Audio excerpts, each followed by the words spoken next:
এদিকে ইরান যুদ্ধ দ্বিতীয় সপ্তাহে গড়ালেও এর তীব্রতা কমার কোনো লক্ষণ নেই। তেহরান বলছে কোনোভাবেই তারা আত্মসমর্পণ করবে না। তবে দেশটির প্রেসিডেন্ট মাসুদ পেজেশকিয়ান মধ্যপ্রাচ্যে প্রতিবেশীদের ওপর হামলার জন্য ক্ষমা চেয়েছেন। আর এদিকে মার্কিন প্রেসিডেন্ট ডোনাল্ড ট্রাম্প হুঁশিয়ারি দিয়েছেন রাতে জোরালো হামলা চালানো হবে ইরানে। যুক্তরাষ্ট্র ইসরায়েলের হামলায় দেশটিতে এ পর্যন্ত ১৩০০রও বেশি মানুষ নিহত হয়েছেন।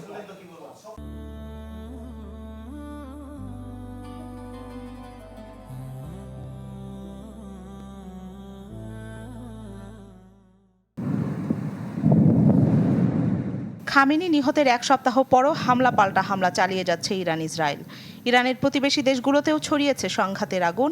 মধ্যপ্রাচ্যের আকাশ কাঁপছে ক্ষেপণাস্ত্রের বিকট শব্দে। ইরানের ওপর আকাশ ও নৌপথে হামলা অব্যাহত রেখেছে ওয়াশিংটন, তেল আবিব। শনিবার তেহরানে বড় পরিসরে বিমান হামলা চালায় ইসরায়েল। এতে বাণিজ্যিক বিমানবন্দর মেহরাবাদে ক্ষতিগ্রস্ত হয়েছে কয়েকটি বিমান। ক্ষেপণাস্ত্রে হামলা হয়েছে ইস্পাহানের কিছু এলাকাতেও। মধ্যপ্রাচ্যের অনেক এলাকাতেও ছড়িয়েছে ত্রিমুখী লড়াইয়ের উত্তাপ। জর্ডানের প্রিন্স সুলতান বিমান ঘাঁটি লক্ষ্য করে ছোড়া হয়েছে ব্যালিস্টিক ক্ষেপণাস্ত্র। ইরাকের বাসরাতে একটি তেল স্থাপনাতেও হয়েছে ড্রোন হামলা। এতে পুড়ে গেছে মার্কিন কোম্পানি হ্যালিবার্টন ও কেবিআরের অফিস। তীব্র লড়াইয়ের মধ্যে এবার প্রতিবেশী দেশগুলোতে হামলার বিষয়ে সুর নরম করলেন ইরানের প্রেসিডেন্ট। জানান, হামলার শিকার না হলে পাল্টা হামলা চালাবে না তেহরান। পাশাপাশি গত কয়েকদিনের হামলার জন্য ক্ষমাও চান তিনি।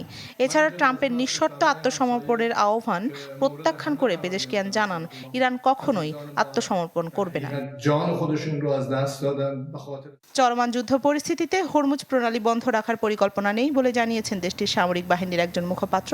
তবে যুক্তরাষ্ট্র ইসরায়েলের কোনো জাহাজ যাতায়াতের চেষ্টা করলে তেহরানের লক্ষ্যবস্তু হবে, দিয়েছে এমন সতর্কবার্তা। এদিকে টানা কয়েকদিনের লড়াই আকাশপথে বিমান চলাচল ব্যাহত হওয়ার পর ধীরে ধীরে পরিস্থিতি স্বাভাবিক করার চেষ্টায় মধ্যপ্রাচ্যের দেশগুলো। কাতারের আকাশসীমা আংশিকভাবে খুলে দেওয়ার সিদ্ধান্ত নিয়েছে দেশটি। এছাড়া দুবাই বিমানবন্দরে আংশিকভাবে ফ্লাইট চলাচল শুরুর ঘোষণা দিয়েছে কর্তৃপক্ষ। লেবাননে গত সোমবার থেকে হামলা অব্যাহত রেখেছে তেল আবিব।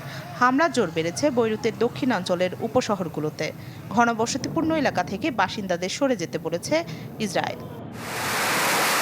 তীব্র সংঘাতের মাঝে ইসরায়েলের কাছে প্রায় $15 কোটি জরুরি অস্ত্র বিক্রির অনুমোদন দিয়েছে যুক্তরাষ্ট্র। খুব শিগগিরই ইরানের ক্ষেপণাস্ত্র উৎক্ষেপণ কেন্দ্র ও উৎপাদন কারখানাগুলোতে বড় হামলার সতর্কবার্তা দেওয়া হয়েছে।